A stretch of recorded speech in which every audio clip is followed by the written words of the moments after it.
नमस्कार दोस्तों, ओम नमः गौरी शिवाय। दोस्तों, हमारे YouTube चैनल पर आप सबका स्वागत है। तथास्तु ज्योतिष अमित। दोस्तों, आज हम सब पढ़ेंगे हमारी कुंडली में कारक और अति विशिष्ट कारक ग्रह। दोस्तों, सब अपने अपनी कुंडली खोल लीजिएगा और अपनी कुंडली में चेक करिएगा कि आपकी कुंडली में कौन सा ग्रह अति कारक है और अति विशिष्ट कारक है। आज हम सब ये पढ़ेंगे। जैसे कि मित्रों, अपने विषय की ओर चलते हैं। कालपुषी कुंडली बनाई गई है केवल। जैसे कि सूर्य को लेते हैं पहले, प्रथम जो नवग्रह के राजा हैं, सूर्य प्रथम भाव में कारक, नवम भाव में कारक।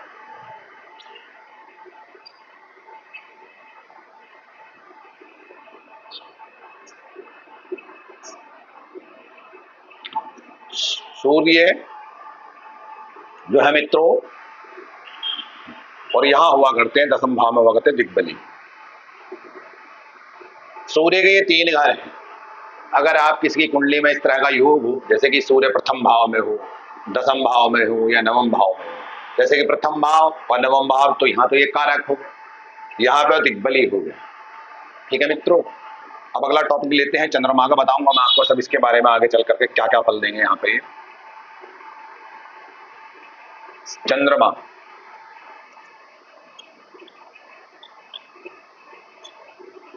चंद्रमा जो है चतुर्थ भाव में ही कारक हुआ करते हैं और चतुर्थ भाव में ही ये दिग्बली हुआ करते हैं।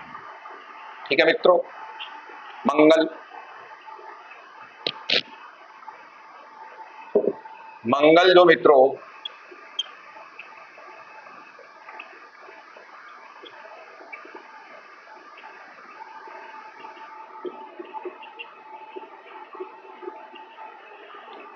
कुंडली के तीसरे घर में, षष्ठ घर में और दसम भाव में ये कारक हुआ करते हैं।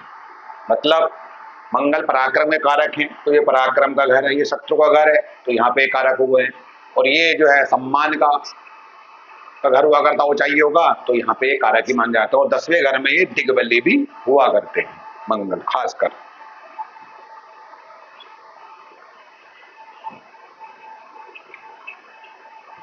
मित्रों, बुध को लेकर चलते हैं। बुध कहाँ पे कारक होते हैं, कहाँ पे दिग्बली होगा करते हैं। बुध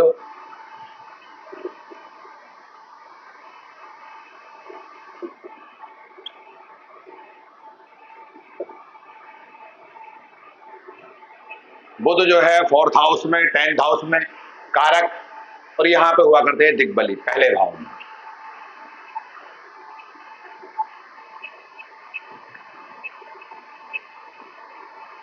देवगुरु बृहस्पति, इनको लिख के बताऊंगा, खाली बात वैसे बताऊंगा। पहले भाव में, दूसरे भाव में, पंचम भाव में, नवम भाव में, दसम भाव में और एकादश भाव में कारक हुआ करते हैं। शुक्र चतुर्थ भाव में कारक हुआ करते हैं। सप्तम भाव में यहाँ पे दिग्बली हुआ करते हैं। शनि, शनि तीसरे हाउस, शनि जो है छठे हाउस में कारक, अष्टम भाव में कारक, दसम भाव में कारक और द्वादश भाव में कारक हुआ करते हैं। राहु तीसरे भाव में कारक होगा, छठे भाव में कारक होगा कुंडली के, और दसम भाव में कारक होगा। केतु दूसरे भाव में कारक होगा और अष्टम भाव में कारक होगा। मित्रों, हमारा विषय क्या है? कुंडली में अति विशिष्ट कारक ग्रह कहां पे बैठ करके पता चलता है। अब जैसे कि मैंने सूर्य के लिए बताया कि प्रथम भाव, नवम भाव कारक, दसम भाव दिग्बली। सूर्य अगर आपकी कुंडली के अंदर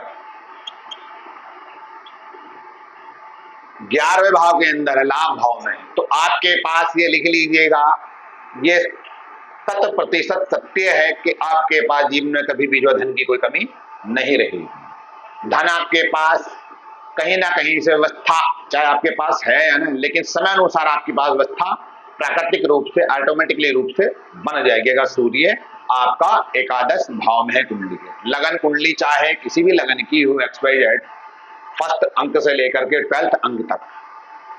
ठीक है मित्रों, अब लेते हैं चंद्रमा को। अगर चंद्रमा कहां पे दिग्बली हो, अति विशिष्ट कारक होगा। चंद्रमा मित्रों प्रथम भाव में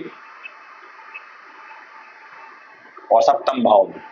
अगर चंद्रमा आपकी कुंडली में प्रथम भाव में या सप्तम भाव में बैठा हुआ है तो समझ लीजिए ऐसा जातक जो होगा मित्र बड़े साफ मन का, सच्चे मन वचन से काम करने वाला, सबसे प्रेम करने वाला, और अगर वो किसी से प्रेम रखता भी होगा, चाहे वो उसका भाई बंधु वर्ग कोई भी क्यों ना हो, एक्सपायर जाए, जितने भी रिश्ते हुआ करते हैं, उस प्रेम को अंत तक निभाने वाला ऐसे जातक का विवाह जीवन बड़ा ही शुभ और श्रेष्ठ हुआ करता है। अगर मान लिया जाए ये स्त्री की कुंडली है तो उसका पुरुष अच्छा होगा, अगर ये पुरुष की कुंडली है तो उसकी जीवन संगनी अच्छी होगी। ऐसा जातक सुंदर भी होगा, सुशील भी होगा, भाषा शैली बड़ी मीठी होगी, और ऐसा जातक समाज को भी प्रिय हुआ करता। उसका चाल चलन, उसका व्यवहार, उसके विचार बड़े ही शुद्ध, बड़े ही अच्छे हुआ करते हैं, जिससे जो उसको लोग सुनना भी पसंद करते हैं और लोगों को ऐसा जातक प्रिय हुआ करता है। चंद्रमा प्रथम भाव में जब होगा ऐसा जातक सुंदर सुशील हुआ ही करता है। यहां पर ये अति विशिष्ट कारक है चंद्रमा। मंगल, मंगल जो है अपने उन्हीं घरों में, तीसरे घर में, छठे घर में और 10वें घर में, 10वें घर में खासकर अति विशिष्ट कारक मंगल हो जाया करता है। अगर यहाँ पे कारक है और मंगल आपकी या किसी रिश्तेदार के संबंधी कुंडली में 10th हाउस में बैठा है तो वो अति विशिष्ट कारक। अकेला मंगल आपको जीवन में वो सब कुछ दे देगा समय आने पे जो कि आपकी कल्पना से भी कहीं अधिक अच्छा होगा। बुध कहां पे अति विशिष्ट कारक होगा? बुध मित्रों अति विशिष्ट कारक बुध जो हुआ करता है वो 11वें घर में हुआ करता है कुंडली के, वो ये प्रॉफिट हाउस है मित्रों। तो ऐसे जातक के जो आय के साधन हुए ना वो एक से अधिक संख्या में अर्जित कर लेता है। इधर से ही पैसा कमाएगा, उधर से पैसा कमाएगा, तो मतलब पैसे कमाने के जो उसके स्रोत होंगे वो कई होंगे, जिस कारण ऐसे जातक के पास मित्रों पैसे की किसी प्रकार की कमी नहीं रहती है। देवगुरु बृहस्पति कहां पे अति विशिष्ट कारक माने गए हैं? वैसे तो देवगुरु बृहस्पति के लिए दिग्बल जैसे कि यहाँ पे उन्हें प्राप्त हो जाता पहले हाउस में, लेकिन कारक जैसे कि पहला घर, दूसरा घर, 5वां घर, 9वां घर, 10वां घर, 11वां घर, ये कारक घर है देवगुरु बृहस्पति के। दिग्बल उन्हें पहले हाउस में प्राप्त हो जाता है, लेकिन अति विशिष्ट कारक कहाँ पे होंगे? वो कुंडली के देवगुरु बृहस्पति जो कुंडली का पंचम भाव और जो कुंडली का 9वां भाव है। ऐसा क्यों? ये वो कि देवगुरु बृहस्पति ज्ञान के कारक, पैसे के कारक हुआ करते हैं। और जब व्यक्ति ज्ञानी होगा, पंचम भाव में बैठेगा जाकर के देवगुरु बृहस्पति, तो यहाँ से वो संबंध जो ऑटोमेटिकली आपके लगन से बना लेंगे, भाग्य से बना लेंगे और आपके लाभ भाव से बना लेंगे। और देवगुरु बृहस्पति वैसे भी भाग्य के मालिक ही माने जाते हैं, तो आपका भाग्य कहीं ना कहीं समय बहुत अच्छे समय पर उदय करवा देंगे और आपको समाज की सारी चीजें भौतिक सुख संबंधित प्राप्ति करा देंगे। इन दो ग्रहों में देवगुरु बृहस्पति को अति विशिष्ट कारक माना जाता है, मतलब बहुत ही बढ़िया से भी बहुत बढ़िया। शुक्र को कहां कारक अति विशिष्ट माना गया है? वैसे तो शुक्र को ये गृहस्थ जीवन के कारक है, दाम्पत्य जीवन के 7वें भाव में तो कारक होंगे, यहाँ दिग्बल होने प्राप्त हो जाता 4th हाउस में, लेकिन अति विशिष्ट शुक्र को जो माना गया है वो 12th भाव में माना गया है। 12th भाव काहे का है? व्यय का है। शुक्र किसके कारक है? भोग के। तो जब व्यक्ति भोग और व्यय को जब आप एक जगह जोड़ोगे तो ऐसा व्यक्ति सुख, उसे दिग्बल कहां प्राप्त हो रहा है? शुक्र को 4th हाउस में प्राप्त हो रहा है। तो ऐसा व्यक्ति अपने सुखों पर, भोग पर व्यय करेगा, तो जो कि अति विशिष्ट कारक 12वें घर में शुक्र को माना जाता है। इसी कारणवश ऐसा जातक आपको मैं पहले वीडियो में कह भी चुका हूं मित्रों शुक्र को लेकर के। तो शुक्र 12वें घर में बहुत ही अच्छे हुआ करते हैं जिस किसी की कुंडली के अंदर है। आते हैं शनि। शनि पे जो है कहां पे अति विशिष्ट कारक माने जाते हैं? शनि सबसे ज्यादा कुंडली के अंदर अति विशिष्ट कारक जो है वो ये घर है, तीसरा और छठा। हालांकि कारक घर शनि के 6ठा हाउस, 8वां हाउस, 10वां हाउस और 12वां हाउस ये कारक घर है, लेकिन उससे भी और अच्छा, उससे भी और बहुत बढ़िया, क्योंकि तो यहाँ बैठेंगे तो ये कर्म के कारक, तो व्यक्ति से पराक्रम कराएंगे, मेहनत कराएंगे, प्रसाद कराएंगे। यहाँ बैठेंगे तो ये शत्रु हंता बनाएंगे, शत्रु चाहकर भी कभी भी इनसे जो है जीत सकता ही नहीं किसी भी स्थिति में, चाहे अकेले और सामने वाले सो। हर स्थिति में जो है शनि यहाँ पे बैठ करके अति विशिष्ट कारक होंगे जिस किसी भी व्यक्ति कुंडली के अंदर है।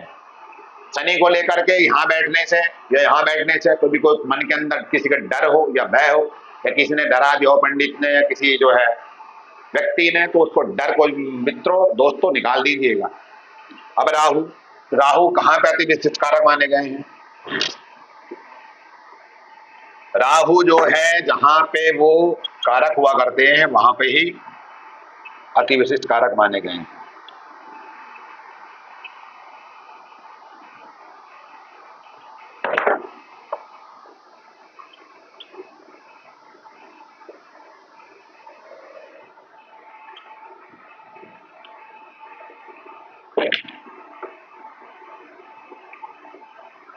राहु क्या है? राहु राजनीति, पॉलिटिक्स, धूर्त, साम दाम दंड भेद, छल कपट से भरपूर। राहु इन घरों में जहां बैठेंगे, खासकर 10 घर में, तो 10वें घर के अंदर तो बड़े ही अति विशिष्ट कारक हुआ करते हैं, क्योंकि ये जो है इनके अंदर साम दाम दंड भेद छल कपट वो भरपूर प्रचुर मात्रा में भरा हुआ रहता है। तो राहु को यहाँ पे जो है अति विशिष्ट कारक माना गया है। यहाँ पे शत्रुहंता नामक योग बना देंगे। यहाँ पे ऑलरेडी जो उसके अंदर इंडिकेशन उसको पहले मिल जाया करते हैं 30 राउंड राहु के बैठने से। राहु 30 उसका अच्छा माना जाता है। आते हैं केतु। केतु जो है पहले वाले इसमें ही होगा, जहां पे वो कारक हुआ करता है वहां पे अति विशिष्ट कारक हुआ करता है। लेकिन केतु को लेकर के बात कुछ और है।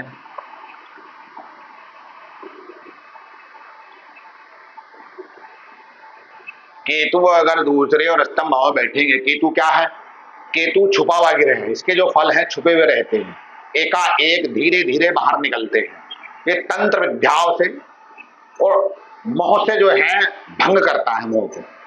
तो केतु अति विशिष्ट कारक इन दोनों माना गया है। ये जितनी भी चीजें करता है, जैसे कि 8वां भाव ये भी आकस्मिक है, और धन का भी जो है, धन जब आता है ना तो वो भी आकस्मिक ही आता है, किसी के जीवन में भी आता है। तो ये फैक्टर संपत्ति, बुजुर्गों बड़े बुजुर्गों का भी घर हुआ करता है सेकेंड हाउस। तो मित्रों ये सूर्य से लेकर के केतु तक कारक और अति विशिष्ट कारक के ग्रह के बारे में जो हम सबने पढ़ा है मित्रों, मैं मानता हूं आप सबकी समझ में आया होगा। मित्रों अगर किसी को हमसे कुंडली अवलोकन करवाना हो, हस्तरेखा, मस्तक रेखा, वास्तु से संबंधित अगर कोई जानकारी चाहते हैं तो आप अपने कमेंट्स करना ना भूलें, कमेंट्स करें, जिससे कि जो है हम सबका ज्ञान जो है वृद्धि हो, ज्ञान की वृद्धि हो, और भविष्य में चल करके कुछ और नए वीडियो बनाने की नई जानकारी हम सब एक दूसरे से साझा करें। मित्रों हमारा चैनल सबको पसंद आया हो तो उसको सब्सक्राइब करें, लाइक करें, अपने दोस्तों में शेयर करें। ओम नमः गौरी शिवाय।